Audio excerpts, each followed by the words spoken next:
Aish, my people. Malawi is buzzing again, like Eskom power lines in a thunderstorm. You know when Banda touches the mic, something serious is about to drop. And today, he didn't just talk, he walura easy. Yes, our brother came out swinging with some jaw-dropping revelations that have big names in government sweating faster than someone caught in a fuel queue. This is not your usual political drama. This one is got figures, faces, and facts that sting like chili on fresh nsima. We're breaking down exactly what Banda said, why it matters, and how it's shaking the corridors of power like a strong wind at Capitol Hill. So buckle up, sharpen your ears, and hold on tight. Because this episode, hey, it's going to be loud, bold, and full of real talk. Let's go straight into fact number 1. Now imagine this. Banda on live TV, voice calm but loaded like a Kamuzu highway minibus on payday. He drops numbers, 3.2 million here, 55.6 billion there, like confetti. Except these aren't party vibes, these are audit trails. He names hospitals like Queen Elizabeth Central and departments that sound cleaner than they really are.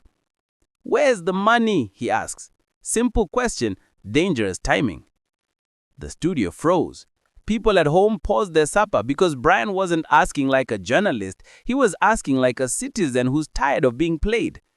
His voice carried that Malawian tone we all know, half polite, half mukudziozo moti kutantauza. And boom! That's when the headlines started flying. He exposed the rot in the system like a mechanic lifting the hood of a broken-down truck. The figures weren't just numbers, they were stories. Stories of missing millions, ghost projects, and leadership that needs more math lessons than manifestos. But wait, my friend. Just when you thought that was enough drama for one news night, Banda said, Sindikunena zonse pano. Eish! Fact 2 is where the real flame started burning. Now this one felt like watching a suspense movie, I tell you. Banda brought out papers thicker than your old school notebooks, documents, receipts, signatures, evidence that could make even the boldest politician reach for a bottle of water. He pointed straight to big money trails, contracts inflated, funds misplaced, and names that sound too familiar to be random. And when he mentioned that figure, 55.6 billion kwacha, people gasped like someone just dropped the wedding cake. On the screen, you could see charts, spreadsheets, and even screenshots that screamed accountability missing in action. You know how Malawians react when they see proof. Hey, koma pano mwala nkula bwana. But Brian wasn't just exposing corruption. He was highlighting how the system keeps recycling the same players who keep failing the test. He asked, how many more billions before we learn that leadership isn't about shouting slogans, it's about doing the math? And my people, if you thought the documents were the peak of it, Brian went a step further. He took the fight from the newsroom to the people. Let's jump into fact number 3, where the nation woke up and said enough is enough. The morning after that broadcast, Malawi went mad in the best way. From Blantyre to Mzuzu, WhatsApp groups were on fire, market vendors were analyzing figures like accountants, and radio stations couldn't stop replaying the clip. Banda walura easy became the new national slogan. Everyone had an opinion, from the Kabaza drivers to the university lecturers. Even my aunt in the village said, Uyu akuchula ndala mangatindini minister wa finance. It was more than gossip, it was awakening. People started questioning the untouchables and demanding updates from offices that suddenly went silent. It reminded us that real journalism can still wake a nation. The youth were the loudest. Memes flying, TikToks dropping, voices rising. One even wrote, if our leaders can't handle basic numbers, let's teach them with flashcards. Brutal, but true. Now, when the people start shouting, you know what happens next? The system panics. Ministers called emergency meetings faster than free Wi-Fi connects. So let's get into fact number 4, the official reaction and the You know Malawian politics. You drop a bombshell on Monday, and by Tuesday, there's a committee to investigate the committee investigating the issue. Classic. The government's first response, denial, then confusion, then we'll look into it. But Banda wasn't backing down.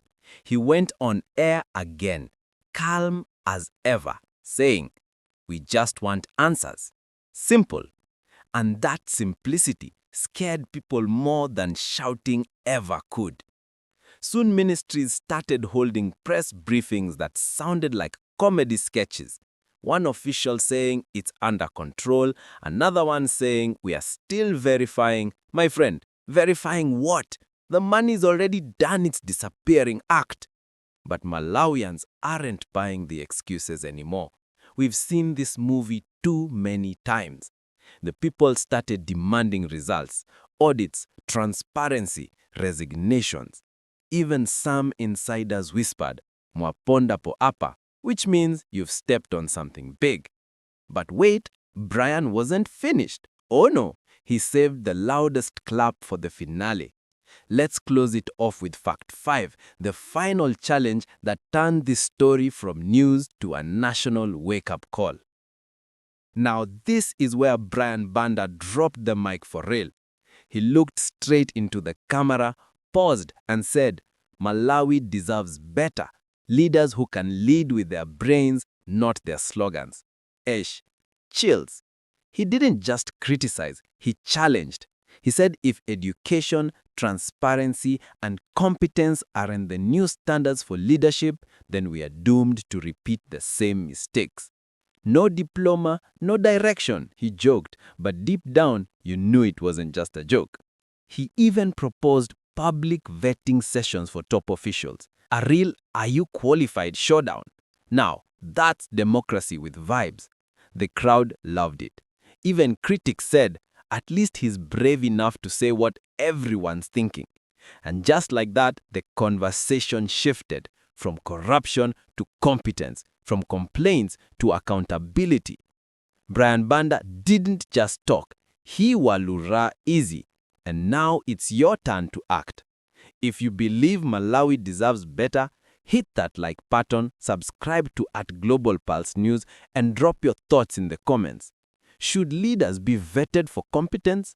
Should we raise the standard for those who lead us? Let's talk.